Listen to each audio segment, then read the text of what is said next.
Bharat champions trophy 2025 का खिताब जीत चुका है, लेकिन इस दौरान कई ऐसे वाक़ये भी हुए जिन पर अच्छी खासी बहस हुई।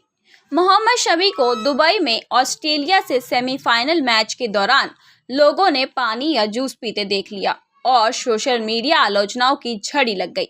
हालांकि शमी के समर्थन में भी कई जानी मानी हस्तियां आईं। दरअसल अभी रमज़ान का महीना चल रहा है और इस्लाम में इसे पवित्र महीने के रूप में देखा जाता है।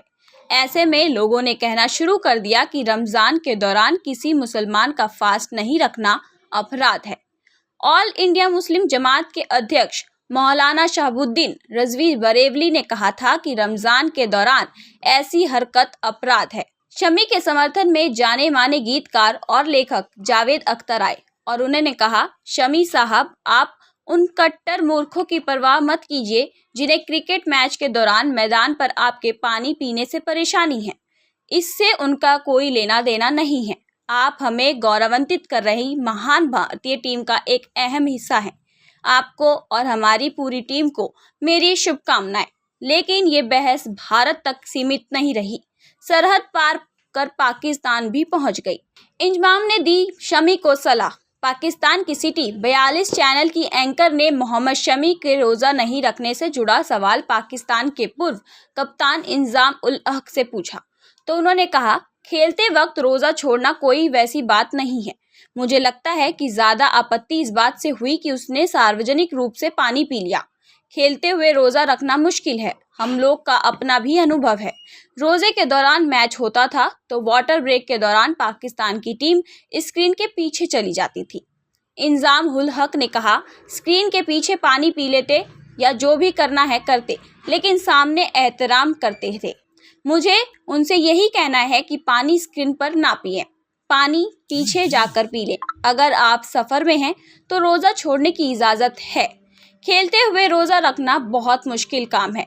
किसी को खुश करने के लिए ना रोज़ा रखा जाता है और ना छोड़ा जाता है। तेज़ गेंदबाज को तो सबसे ज़्यादा मेहनत करनी पड़ती है। ऐसे में स्पोर्ट्समैन के नाते कह रहा हूँ कि खेल के दौरान रोज़ा रखना मुश्किल काम है। इंजाम ने कहा, मेरा यही कहना है कि खाना पीना सामने ना करें।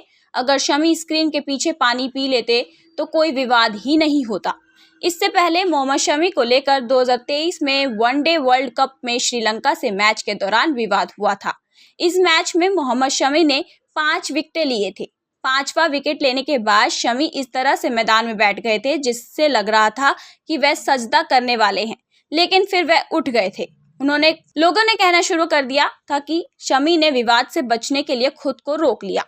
हालांकि फरवरी 2024 में मोहम्मद शमी ने एक यूट्यूब चैनल से बात करते हुए पूरे विवाद पर कहा था, कुछ लोग कह रहे हैं कि मैं सजदा करना चाहता था लेकिन नहीं किया। कुछ लोगों ने देश छोड़ने के लिए कहा, जिनके दिमाग में जो कीड़ा है वो बोला। पहली बात तो यह कि मैं किसी से डरता नहीं। मैं मुसलमान हूँ और मुझे इस पर गर्व है। मुझे भारतीय होने पर भी गर्व है। मेरे लिए पहला मुल्क है और अगर इसके बाद कोई परेशानी होती है तो मुझे उसकी परवाह नहीं है। अगर मैं सजदा करना चाहता तो कर लेता। शमी के रोज़ा ना रखने के विवाद पर पाकिस्तान के पूर्व क्रिकेटर सकलैन मुश्ताक ने कहा, मुझे समझ में नहीं आता है कि किन चीज़ों पर क्यों ध्यान दिया जाता है। हमें इस पर ध्यान देना चाहिए कि अच्छे इंसान बने और सकारात्मक चीज़ों को लेकर आगे बढ़ें। हम आजकल सोशल मीडिया पर किन चीज़ों पर बहस कर रहे हैं? हम ऐसी बातों पर बहस कर रहे हैं जिनसे रत्ती भर भी फ़ायदा नहीं है। हम कुछ ज़्यादा ही इन चीज़ों में पड़ रहे हैं। न केवल पाकिस्तान में बल्कि इंडिया के साइड में भी ऐसी चीज़ें बढ़ रही हैं। सकलैन मुश्ताक ने कहा, बात का बतंगड़ बनाना ही स्किल है, यही आर्ट है। लोग इसी तरह मशहूर होना चाहते हैं और हो भी जाते हैं। इंजमाम ने सकलैन को बीच में रोकते हुए कहा, दिक्कत ये है कि अच्छे काम से कोई मशहूर ही नहीं हो रहा। जब तक आप किसी की बेइज्जती ना करें, किसी के कपड़े ना उतारें, बंदा मशहूर ही नहीं होता। पाकिस्तान बाहर हुआ तो हम अपने ही कपड़े उतारने लगे। मैंने अपने एक दोस्त से पूछा कि तुम इतना झूठ क्यों बोलते हो, तो उसने कहा कि सच कोई सुनना ही नहीं चाहता। मैं सकलैन की तारीफ करूं तो कोई सुनना ही नहीं चाहेगा, बुराई करूंगा तो लोग हाथों हाथ लेंगे।